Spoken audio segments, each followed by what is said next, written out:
하나님의 은혜로 하루하루 잘 지나갑니다. 특히 연초에는 말씀 속에 있는 여러분 되시기 바랍니다. 저도 말씀에 집중하는 한 주간입니다. 하나님의 말씀 속에서 하나님의 음성을 듣고 그 말씀을 통해서 올 한 해 응답받을 것들을 다시 한번 정리하는 그런 제가 되기를 기도합니다. 여러분도 올 한 해를 생각하며 정말 귀중한 축복을 누리고 응답을 누리기 위하여 말씀에 집중하는 한 주간 되시기를 주 예수 그리스도 이름으로 축원드립니다. 자, 마가복음 9장 43절부터 50절 말씀을 보도록 하겠습니다. 원래 마가복음 9장 38절부터 50절 말씀이 잘못된 기독교인들에게 생길 수 있는 이 독선적 배타주의에 대해서 경계하시는 예수님의 모습과 신앙 공동체 안에서의 상호 존중을 강조하는 예수님의 교훈이 기록되어 있다 그랬습니다. 우리가 이 독선적 배타주의에 대해서 우리가 어제 나누었고요.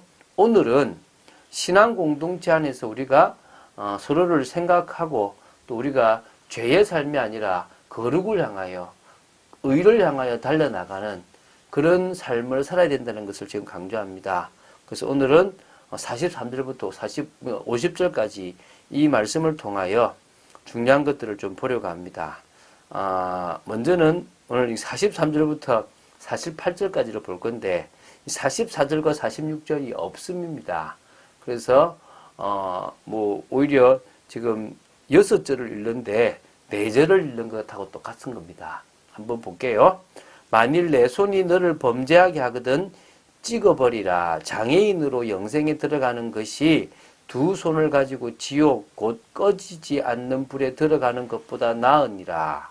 만일 내 발이 너를 범죄하게 하거든 찍어버리라. 다리 저는 자로 영생에 들어가는 것이 두 발을 가지고 지옥에 던져지는 것보다 나으니라. 만일 내 눈이 너를 범죄하게 하거든 빼어버리라. 한 눈으로 하나님의 나라에 들어가는 것이 두 눈을 가지고 지옥에 던져지는 것보다 나으니라. 거기에서는 구더기도 죽지 않고 불도 꺼지지 아니하느니라. 자, 이거 지금 우리가 지금 아무것도 죄 안 짓도록 그 손도 발도 눈도 죄 안 짓도록요. 진짜 저 산에 가서 살아야 될 상황을 지금 설명하고 있는 겁니까?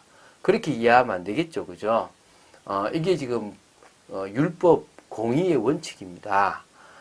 그래서 이제 눈에는 눈으로 발에는 발로 또 손에는 손으로 이렇게 하는 건데요.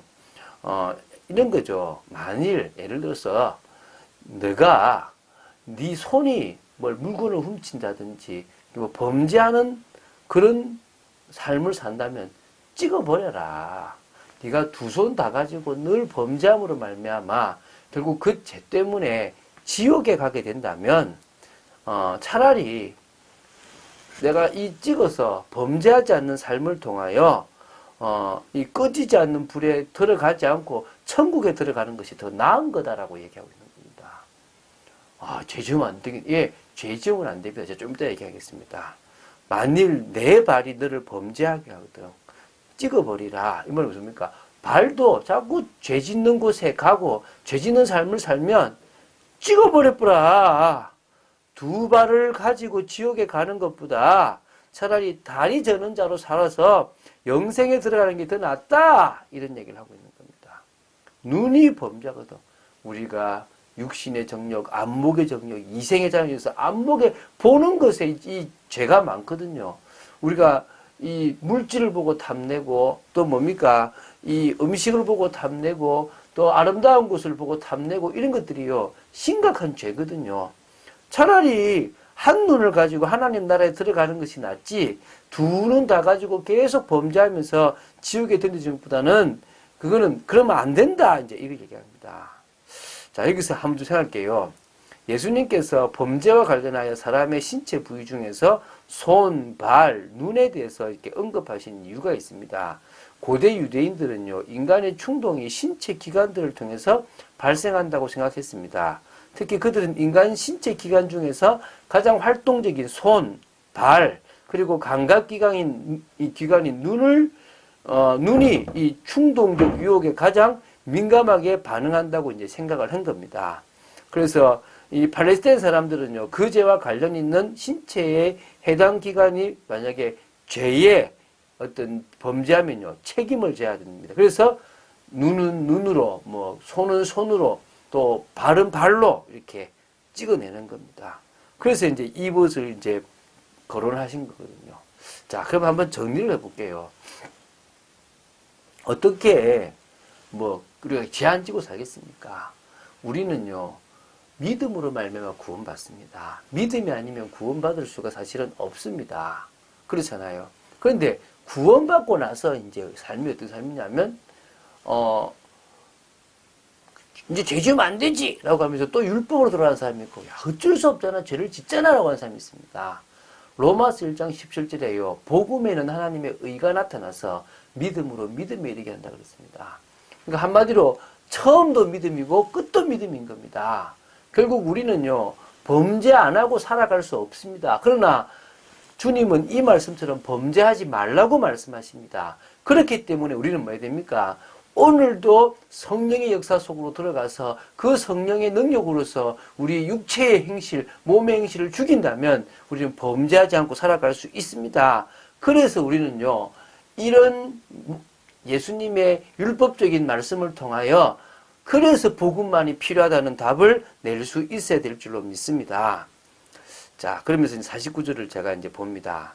이게 지금 44절하고 47절은요, 46절은 없지 않습니까? 근데 이게 이제 원어로 들어가 보면 이 48절과 동일한 겁니다. 뭐요? 거기에서는, 지옥에서는 뭐요? 구더기도 죽지 않고 불도 꺼지지 않는다. 참 비참한 곳인데, 거기는 불과 유황의 그 뜨거운 고난이 밤낮 힘을 얻지 못하게 한다 그러는데요. 구더기도 계속 죽지 않고 살아있고 불도 꺼지지 않는 이런 비참한 너무나 고통스러운 지옥에 들어간다는 것을 생각한다면 우리는 뭐요? 진짜 중심 있게 해야 된다는 겁니다. 그래서 권위 있는 사본에서는 44절과 46절이 없는데 좀 다른 뭐 UBS나 이런 사본, 표준 사본에서는 여기 48절과 똑같은 것으로 기록되어 있다고 보시면 됩니다. 사람마다 불로서 소금 치듯함을 받으리라.